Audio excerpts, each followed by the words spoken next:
Hi, my name's Gus Cameron, and I'm the owner of This Old Chopper. Hey, welcome to another week. I've had it on the road. I put about 250 kilometers on it so far. It's working good. It's got a little bit of a miss in it. I'm going to mention it here. I think I'm going to call Sean, or I'm going to call Ralph, or somebody, see if they can help me out with an idea of what's going on. So you're driving, you're steady, you might be in third gear, and you've got a steady throttle. You might, you're keeping your speed, and you're off and on and off and on and off and on kind of deal as you keep a steady throttle. Every once in a while, like once every 4 or 5 minutes, when you roll on the throttle a little bit, it goes and it sort of stumbles, it sort of coughs, and then it goes. It's almost like your first thought, or the first time it happened to me, it was like, I'm running out of gas. I don't got enough gas. But it just coughs and then rolls on. I don't know. I don't know why that's it. I think the jet in it, the main jet's a 72, I think. Ralph wanted, or a 70, and he wants me to go to a 72. I can't even remember. But I'm going to call Ralph and ask him. The second thing is when you're coming to a stop sign or a stoplight, and you start gearing down and you pull the clutch in and you roll to a stop, my revs are quite high. If I turn down the revs, the idle screw, it'll just stall. So the revs are a bit high, so my foot's on the brake, and I start letting the clutch out, and the idles come right down to a nice potato idle, and it's comfortable. Then the light turns green and away you go. You go up through the gears, it coughs once in a while, and then another stoplight or whatever, you shift down, you pull the clutch in, you come to a stop. I got the high rev, foot the brake, let the clutch out, bring the revs down, and then pull the clutch in, and then the revs stay down. I don't know what that is. I don't understand. I don't know. Anyways, that's what it's doing. Other than that, it's fantastic. I got the stupid beep beep horn on there. It was $12 on Amazon. I needed it for my I needed it for my mechanic's roadworthy inspection, I guess you call it. It's called something particular, whatever it's called. But the horn, I don't like the sound of the horn. So here's what it sounds like.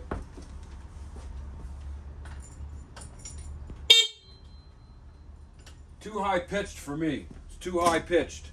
When I built that chopper, I've been into Volkswagen Bugs all my life. I haven't had one in about 15 years, but Volkswagen's got a pretty distinctive horn. So I ordered one, and then I painted it black. So here, got it right here. It's got an adjustment on the back for tone. It's a screw, and I tried to get it working to put on this thing, and I just couldn't get the sound right. And so I put it on the shelf and forgot about it. Just recently I said, well, what's this screw all about? How do you fix it? How do you do this? So I turned it in. The sound got better. I turned it in till it touched, and the sound is perfect. So I think I'm going to change the horn. Put this Volkswagen horn on here. It's got a better sound, in my opinion. And I just got to build some kind of a little bracket so I can bolt it onto here. Like this is bolted on. This is riveted to the horn, so I can't steal this bracket unless I cut the rivet. But I'll just make out of flat stock, I'll just make a bracket, and I should be able to put the wires right back on it, and we'll see what that sounds like. So there you go. So that's what I'm doing today. Volkswagen is metric, you know that, and I went through every freaking container I got trying to find a metric bolt to fit on that. I got an M6, I got an M10. It's an M8. So I went and see my buddy Martin. Martin's got a couple of tins of metric. So we found a nut. I got a nut for it. So that's good. So yeah, so I'm going to make a little flat stock, little bracket, and get this thing mounted, see what happens. Okay, so we'll be back, and we'll see what else happens this week. Ha!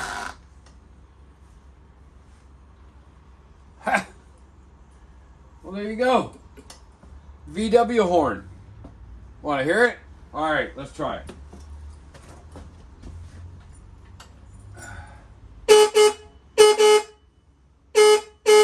Still sounds weird, doesn't it?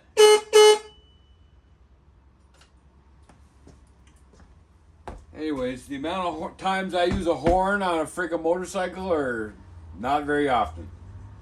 It still sounds weird. It doesn't sound like a normal VW horn. And that's the way it sounded when I first tried it on that. Maybe it's defective. Maybe it's defective. Maybe I should just try and get another one. I'll go out and see Settles out in Harrietsfield. See if he's got a real VW horn. I ordered this from California Imports. You know, that's supposed to be real. Anyways, don't know. Anyways, onwards and upwards. What's going on? Here we go. So I got the horn changed. It's a Volkswagen horn. I noticed that when it's got a stud on the back of the horn, you put a nut on, an 8mm nut. And I noticed when I tighten up that 8mm nut on the back of the horn, it changes the sound of the horn. If you make it too tight, the horn gets all muted. But if you loosen it up a little bit, the horn sound comes back to the way it should be. So I loosened up the nut a little bit. I took it right off. I put some red Loctite on it, and I tightened it up. I didn't make it real tight. It just tight enough to hold the horn on the mount.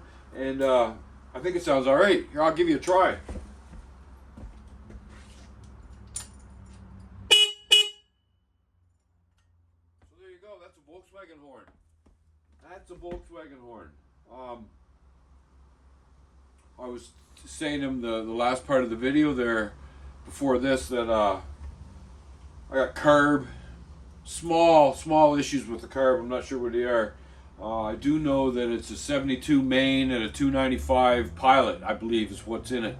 I was talking to Sean, and Sean's going to try to help me and diagnose why it's backfiring through the carburetor, and why I can change the idle with the clutch, letting it start to go, and then I pull the clutch in and I lower the revs. I already talked about that.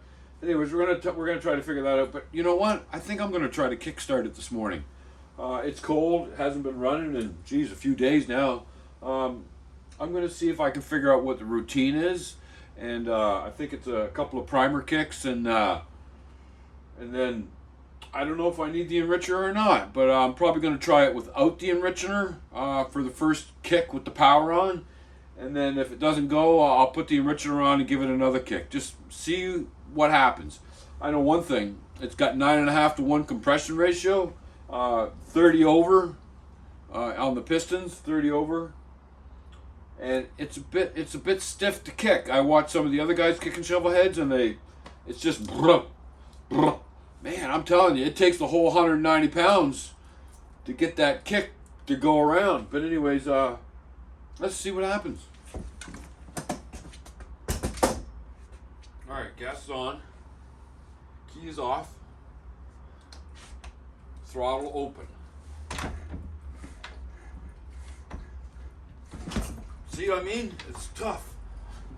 It's gotta come right off the ground. That's 3 with the throttle open. Key. Let's see what happens.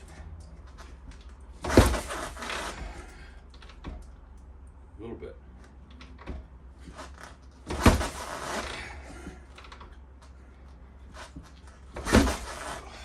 Let's try the enricher. I can smell.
it needs a little bit of setup.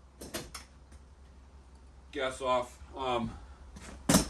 Needs a little bit of setup, but you saw the routine.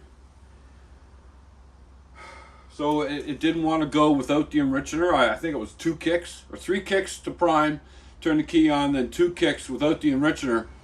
Didn't even kick, didn't even sound like it wanted to go. I put the enrichener on, next kick, boom, she went. So there you go. It's, I don't know, it's a weird kind of thing, you know. You gotta try it. Every bike is different, they tell me. And anyways, I'm pretty sure it needs the enrichener to start. I don't know why Ralph and I were having a hard time there a while ago with the enrichener. As soon as we turned the enrichener off, the freaking thing went. Maybe it was flooded, I don't know. But you saw it there. It didn't want to go without the enrichener. So, note to self. Doesn't want to idle. If I turn that idle up, I can. I got a screwdriver, I can turn it up. But it stays high. And it's just all over the place. So, we're going to try to figure it out. And see what we got to do with the carburetor to get it right. So, I've been thinking about the content that I'm putting up, I want to put up. I'm like 9 subscribers away from 1,000. I'm still 500 watch hours away, so I got to start making some content. I don't have a lot. I'm thinking about the next project, and I believe it's going to be the Honda. I got to wire the Honda, get the lights all working on that, because that's done. This is done. You know, those are done. Those are done. I think my wife would like to see the Slim without the fairing on the front. So I put an amp in it a couple of years ago, and I didn't put a plug on it. So I'm going to have to cut the power wire to the amp and put some kind of a plug on it. And maybe we'll take the fairing off and see what the bike looks like without a fairing. Maybe take the hard bags off. I don't know. She doesn't know. She knows that she can't see in front of the bike with the big fairing on it. And I get it. I totally understand it. It's a nice thing to have when you're cruising down the highway at 100 kilometers or 130 kilometers an hour. But around town, it's a bit of a deterrent to ride because you really can't see where you're going with the big fairing on the front. So I might do that. So I don't know. So we'll see what happens. Maybe I'll do some riding video. Maybe I'll mount my phone and do some riding videos. See a lot of guys doing that and they're having good fun. So anyways, stick with me and we'll see what happens next. I don't know what I'm doing. Where did it go? There it is right there. So this is my throttle cable on the Shovelhead, and this goes in here like this, right? I find that I have a little bit of slack, just a little bit of, it doesn't do anything. So I'd like to tighten it up a little bit. And this is adjusted all the way to the end. It's all the way to the end. So what I thought I would do is I would put that all the way in, and I made this little spacer. I don't even see if you could even see that. Little brass spacer. 162 thou thick. I cut a slot in it for the cable. So if I drop that in there like that, will that go in there? Oh, that goes in there like that. And then this cable goes in, and yeah. So that pulls the cable out a little bit. So now I can adjust it out to take all the slop out of my throttle. So it's in there. I got all kinds of throttle cables here, and I got none that will help me. So I just made that little spacer just to pull the cable out, just 162 thou more. So to get rid of that blank spot in the throttle. So I'll try it. I'll take it. I'm gonna put it back together now and see if I make a difference. If I don't make a difference, then I can get rid of it. It's no big deal. I can take it out. So there you go. Okay, what chapter are we on? I don't know. 22, 25? Anyways. So, I got all the slack out of that. I adjusted it about 1/4 inch on the cable. And let's see if I can get it going again. Let's see what the starter sounds like. You want to do that? Okay.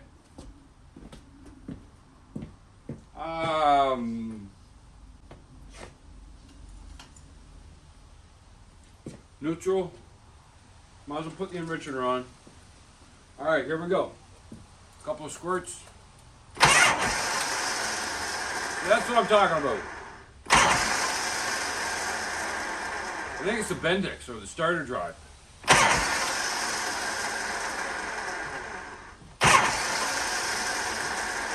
So yeah, so that's an issue.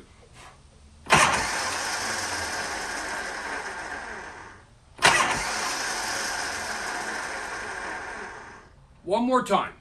Oh, almost fired. God damn it.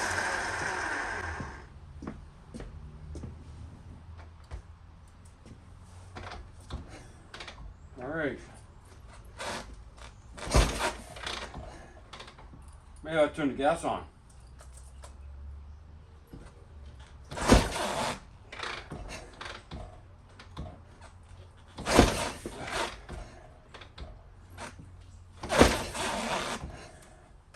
Turn the enricher off.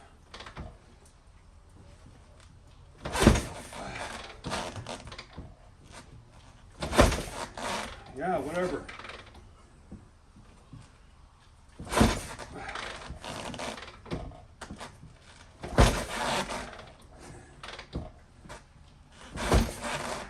God damn it.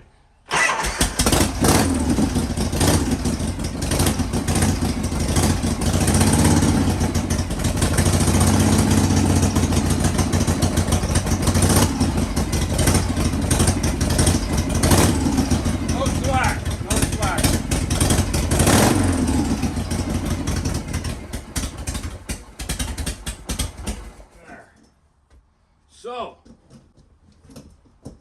what's the combination to start this thing? It's still a mystery.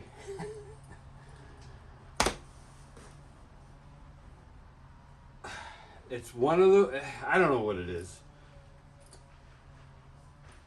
You know, sometimes it likes the enricher, sometimes it doesn't. So, I don't know.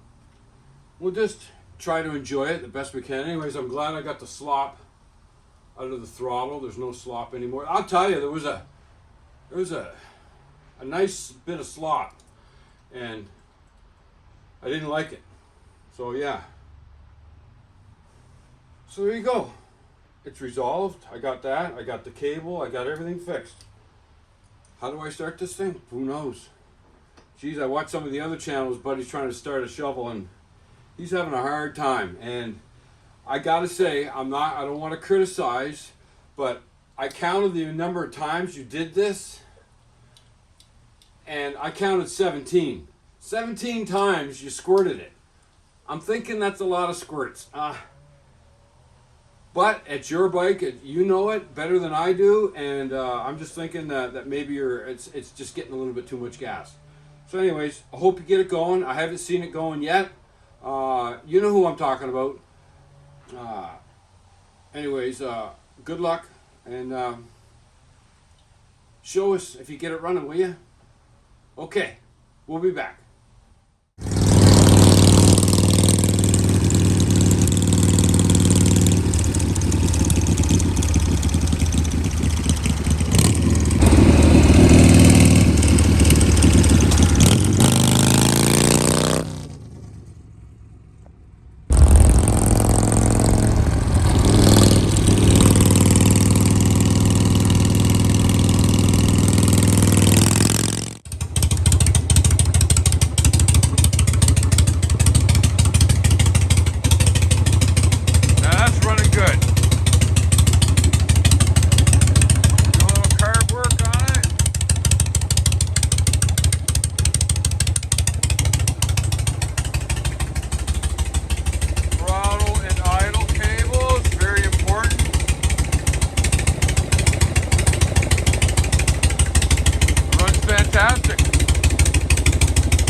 that awesome? So, this is 99.5% correct. There's still a small issue with the starter drive. It seems to be skipping every once in a while. I got a few things I got to clear up because this has been a couple of weeks in the making.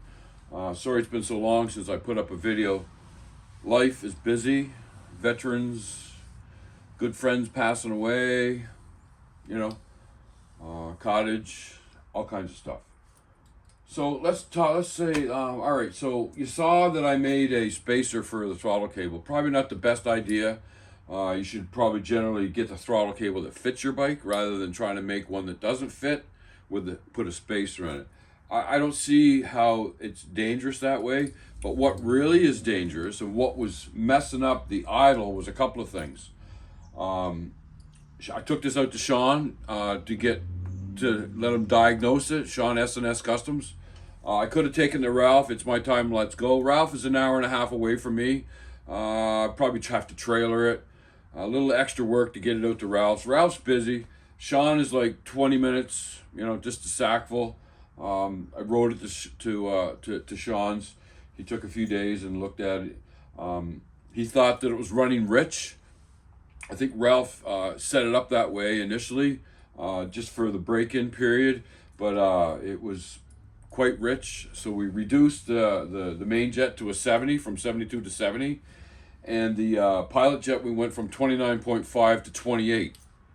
So that helped it immensely. So that's taken care of. And the other thing that was causing my idle problems was I only had one throttle cable. It just pulled. That's pulled. But generally bikes have two a throttle cable and an idle cable. So when you're rolling on it and you go back, the other cable pulls your carburetor closed. So that's probably why my idle was high. And then if I let the clutch out, I could reduce the idle by letting the clutch out and getting it to move a little bit. That was the whole reason for that high idle, was because I didn't have an idle cable on it. So now I got both cables on it. I got a throttle cable and an idle cable. The jets are fixed. You saw it running a minute ago. It runs good. I just wanted to wrap this up. Thanks to Sean, S&S Customs, who helped me work on this. Thanks to Ralph, It's My Time, Let's Go, who rebuilt this whole friggin' engine. It runs amazing. I know I shouldn't use that word amazing because that's kind of like the top of the food chain. It runs really good. It really, really does. I'm totally impressed with it. I have to go to a celebration of life this afternoon, so I think I'm gonna take the Shovelhead and go visit my buddy that's not here anymore. See his friends and family. I just lost a really, really, really, really great guy a couple days ago, Jerry White. Everybody knows Jerry White. Jerry White is a Nova Scotian icon. He is involved with everything. He was a justice of peace. He married beautiful people all over this province. His wife Jane, having a tough time. I'm having a tough time. Our veteran family's having a tough time. I heard a rumor that maybe the celebration for life is going to be this Friday. Unfortunately, I will be out of town. And it really hurts me that I'm not going to be there. But I'm going to tell you right now, Nova Scotia is going to go see Jerry off. And I hope they live stream it so I can watch it. Take an hour and watch a live stream maybe of the funeral.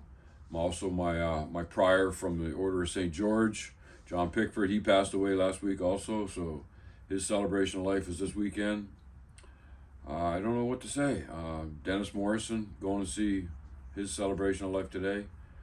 I don't know what's going on. We're losing people left, right, and center. And it's all because of that C word. It's terrible, terrible, terrible, terrible. You know, how the money they've raised to try to find a cure. It's phenomenal. I don't think they want a cure, to tell you the truth. It's terrible to say that, but it makes people money. Big pharmacies keep us sick. Let's just keep them sick. Sorry I'm off on a tangent a little bit. this is cool. This is awesome. And if you haven't watched all the chapters or episodes of Ralph rebuilding this, you should go watch them. He did an amazing job on this. We're done. Like I said, I got that left, the Honda. So we can wrap it up. I'll get this posted up later on today, I hope. And then we're going out of province for a little while. Got somebody living here for a while and taking care of the big fat cats. So there you go. You know, take some time and enjoy your family. If you have family members, you're not talking to them, or just reach out, just make the call. It doesn't hurt. It does not hurt. If they don't want that call, they'll tell you, or they won't answer. And then at least you've tried. At least you've tried. So there we go. Let's wrap it up. Thanks for watching. Like and subscribe. Check on a buddy.